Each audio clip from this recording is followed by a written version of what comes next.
Bristol Community College, Mathematics with Dan Avedikian, Math 060, Topics in Developmental Mathematics, Section 2.11, Problem 2. This is Section 2.11, Problem 2. It says find the difference between 3 1/2 and 2 5/16. So the word difference is telling us that we should subtract. So we could say that it is 3 1/2 minus 2 5/16. So for a problem like this, you can solve it like this.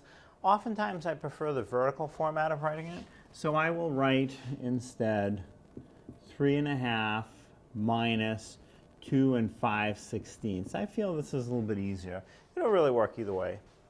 So now, for subtraction, I need a common denominator, and my denominators are 2 and 16. So I want to pick a denominator that they both divide into evenly. That's a good common denominator.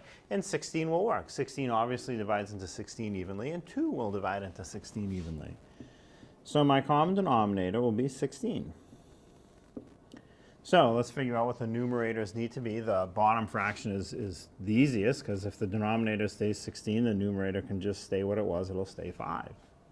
But the upper fraction, I did change the denominator. It was a 2. It changed to a 16, so that must have happened when I multiplied times 8. 2 times 8 is 16. So the numerator must be multiplied times the same value of 8. 1 times 8 is 8. Now that I have a common denominator, I can go ahead and subtract. If I subtract my numerators, 8 minus 5 is 3. My common denominator is 16, so I have 3/16. Don't forget about the whole numbers that we have to subtract also.